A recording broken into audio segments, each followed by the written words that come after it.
Someone worked very hard to keep this hidden. My God. Project Shadow. Hey, welcome back to ScreenCrush, I'm Ryan Airy. So the release of Sonic 3 is closing in faster than your best run on City Escape. And with 2 movies plus the Knuckles show on Paramount, we have a lot to catch up on, so we're going to recap everything you need to know before Sonic 3. Oh, I don't like Sonic. He's got very human teeth. Meow?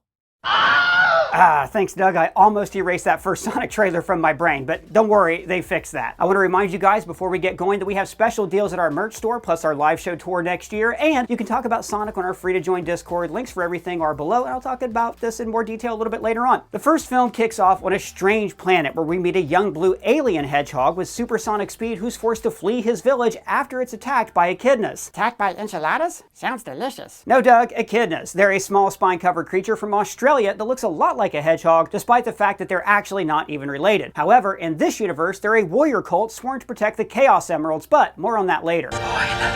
Sonic is able to escape after his mother figure, Longclaw the Owl, uses a magical golden ring to open a portal to Earth, leaving the rest of them with Sonic. The portal takes him to Earth, specifically Green Hills, Montana, where he spends a decade in an underground hideout, being a kid, narrating the movie's intro.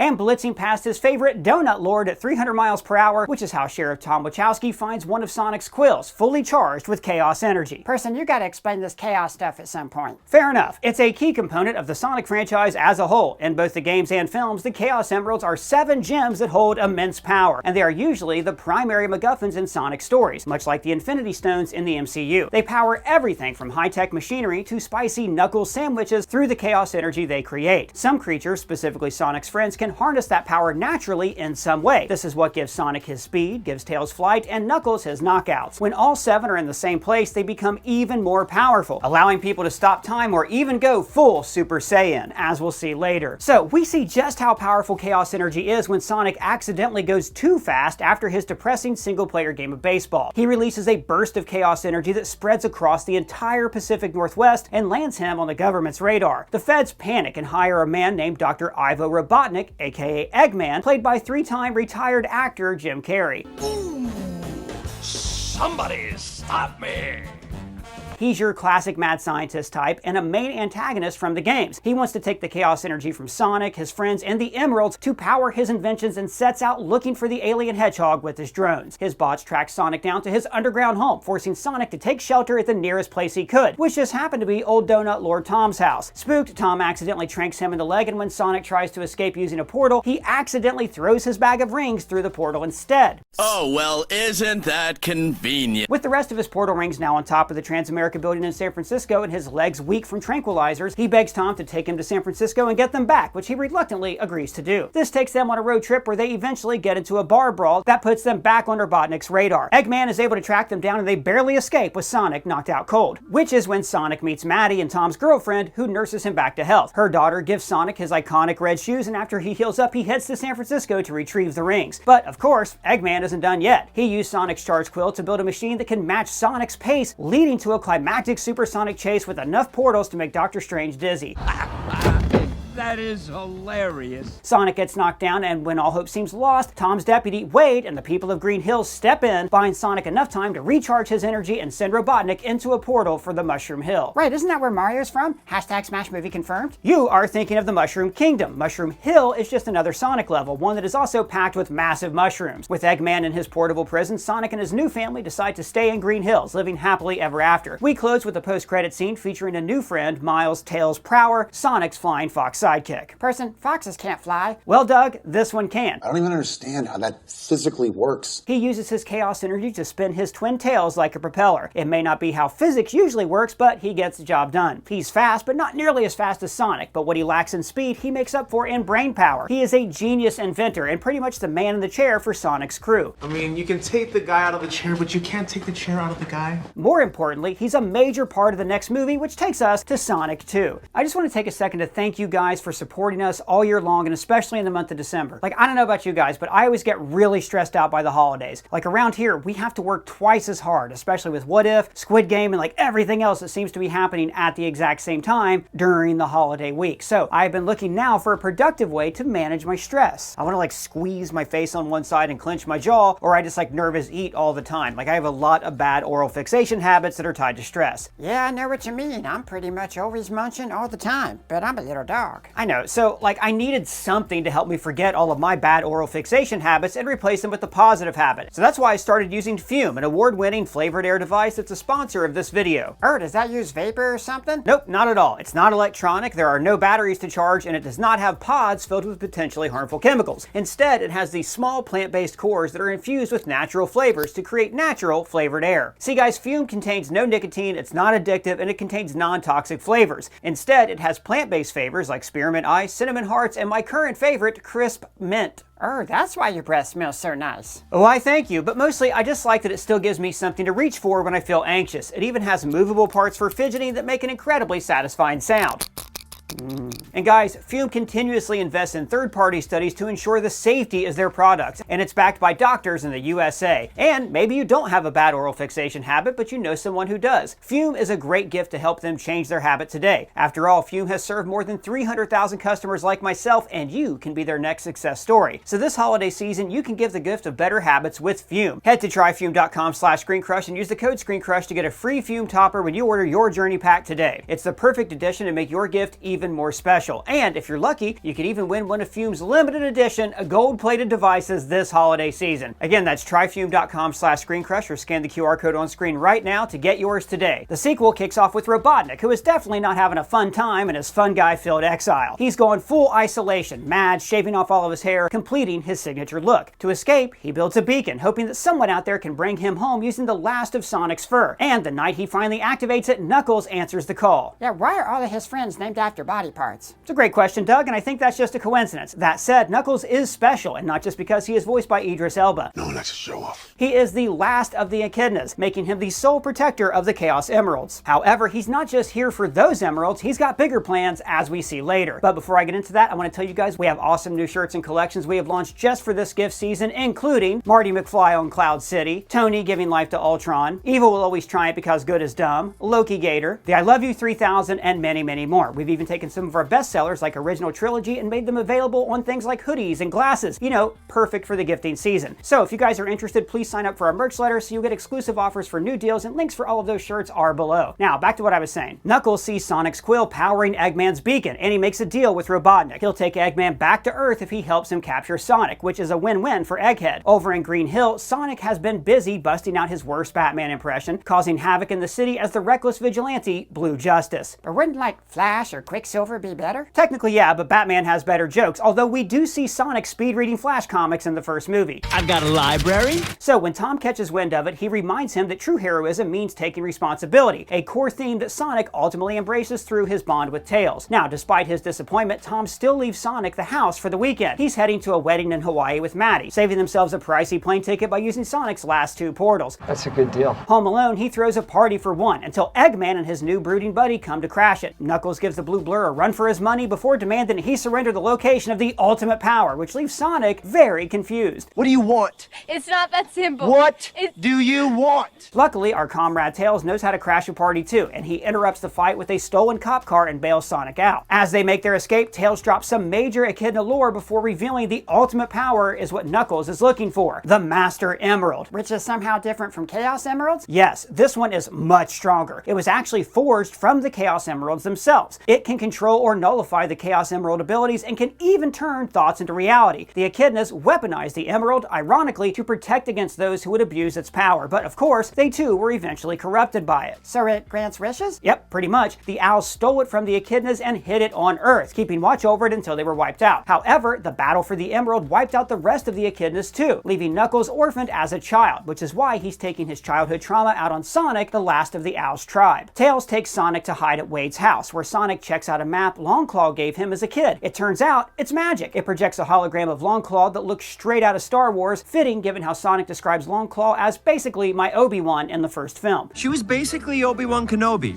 if Obi-Wan Kenobi had a beak and ate mice. The holo message explains the Master Emerald's importance and passes on the Owl's sacred duty of protecting it onto Sonic. The map then points them to Siberia in search of a magic compass that will lead to the Master Emerald. After an intense snowstorm and some heartfelt backstory from Tails, I didn't have any friends. they locate the compass just in time for Eggman and Knuckles to pull up. They get into yet another brawl, which kicks off an epic snow chase down the mountain. They play a bit of hot potato with the compass before Eggman's able to intercept it. An avalanche triggered by their fight stops Sonic from chasing after him and sends him and Tails skiing for their lives. Person, that's a snowboard. Out of options, Sonic calls Tom and begs him to toss open the last ring portal, causing the two of them to crash the wedding, literally. Before Sonic can explain the situation, he is captured by a gun. Doesn't he have Superman films to make? Not James Gunn, the Guardians Units of Nations, or GUN for short. They're a secret international military organization who handles Earth's defense against threats. In the games, Gunn is either a major obstacle or the big bads themselves. They've had Sonic on their radar ever since the power outage from the first film, and they've gone to some pretty extreme lengths to find him. Especially the groom, Randolf, who was working undercover long enough to fall in love and get fake married just to capture this hedgehog. The entire wedding was a sting operation designed to capture Sonic, using Tom and Maddie as the bait, and it worked like a charm.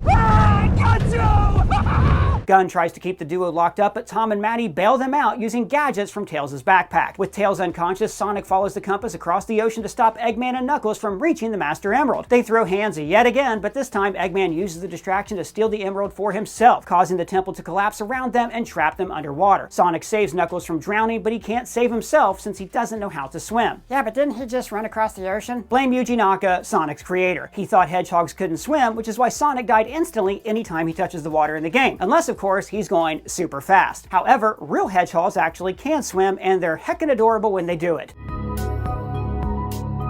Knuckles returns the hedgehog's life-saving favor, and then just like that, they're best buds. Did we just become best friends? Yup! Tails then picks them up in his classic red biplane, and the trio head to Green Hill to intercept Eggman and his massive kaiju robot powered by the Master Emerald. Team Sonic comes swinging in, and after a few tricks from Tails, Knuckles knocks the emerald out of Eggman, but when Sonic goes to retrieve it, it shatters, revealing the Chaos Emeralds inside. Just when things seem bleak, the emeralds activate in Sonic's chest, allowing him to go supersonic. Yeah, I'm super confused. Or what's a supersonic? Well, as we said before, the Chaos Emeralds have the power to grant their users godlike abilities, and when they fuse with Sonic, that's exactly what we get. Think about it like Sonic is going Super Saiyan, mostly because it's literally where they got the idea from. In the games, he typically hits this state in the final boss fight, and the power it grants Sonic makes Mario's invincibility star look like a chew toy, as we soon see. He makes quick work of Eggman's mech before surrendering the Emerald's power back to Knuckles, who is able to reform them into the Master Emerald. Together, they decide to protect the Emeralds from anyone who might misuse them. As the movie closes, gun agents are scouring the wreckage of Robotnik's mech. They say they can't find any sign of Eggman, even though we clearly see some of his men disguised among them. I am very, very sneaky, sir. I see that. However, they do find a secret plan for a government project codenamed Shadow. There it is! There it is! And just like that, we get our first glimpse of Sonic's edgelord doppelganger. Let me guess, evil clone? I shall call him Mini-Me. Not exactly. Shadow is the ultimate life form first introduced in 2001's Sonic Adventure 2, which is cited as a major inspiration for Sonic 3. He's definitely the edgiest of the bunch. So what were the happiest moments of your life, Shadow? Being dead. He even had his own solo game with guns and motorcycles, which is why he's got John Wick as his voice. I'm thinking I'm back! Now, despite his whole fresh out of Hot Topic vibe, he's more of an anti-hero than a straight-up villain. He's the result of a government program aimed at achieving immortality, but it was secretly a plan to create a massive alien bioweapon. He was created using DNA from an evil alien named Black Doom, who offered it willingly, knowing that he could use it to turn Shadow into his personal weapon and enslave humanity. Shadow's alien DNA allows him to control the power of the Chaos Emerald and to use them to warp through time and space. Professor Gerald Robotnik, Eggman's grandfather, worked on this Project Shadow aboard a Death Star-like space station called the Ark, something we've already seen teased in the trailers for Sonic 3. Robotnik started Project Shadow in hopes of curing his terminally ill daughter, Maria. Shadow and Maria were very close, but she was tragically killed during a government raid on the Ark before they even have a chance to know if Project Shadow could have saved her. Everyone's fate depends on you. Maria! It's a canon event for Shadow, and judging from what we've seen, it looks like we'll be diving into that relationship as well. Now, before we move on to Sonic 3, we've got to talk about the Knuckles TV series on Paramount+. The show certainly feels like a standalone adventure, but some of these plot points might pop up in the movie, so we'll keep it brief. And make it snappy.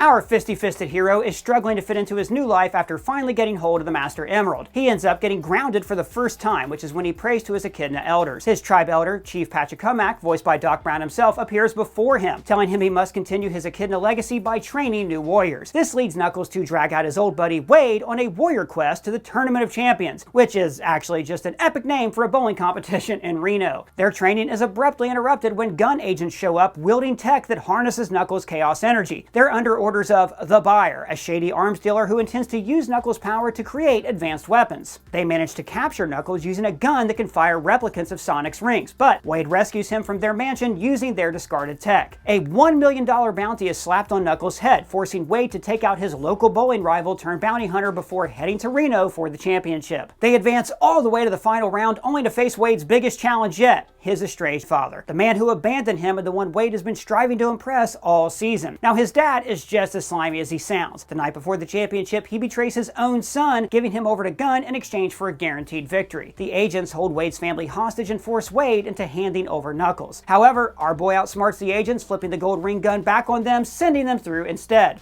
Yellow card. The Uno reverse. Then Wade finally gets his shot at the championship. Just as he's about to lock in the win, the Buyer makes his grand entrance in a flashy robo-mech suit, but Knuckles makes quick work of him after a surprise assist from Wade. And with that, we are finally caught up on everything we have seen in the Sonicverse thus far. The Sonic movies are all about finding a place where you belong and reaching out to give others that space too. It's probably why the movie hit so hard during the pandemic, even after its theatrical release. Each film has added depth to the franchise alongside its fan-favorite characters, and there's so much to look forward to with Keanu Reeves' character, Shadow. If I watch the movie, is that going to make my ugly Sonic nightmare stop? Sadly, Doug, nothing in this universe can erase that from our minds. It cannot be unseen. Meow. But that's everything that you guys need to know before watching Sonic 3. How excited are you for Shadow's debut? Are there any important details we missed? Big shout out to Dots Insights, the writer of this video. You can find his social links and mine below, along with links to our merch store, to our live tickets, and our free-to-join Discord server. So let me know what you think about Sonic down in the comments, or you can @ me on Twitter. And if it's your first time here, please subscribe and smash that bell for alerts. For ScreenCrush, I'm Ryan Airy.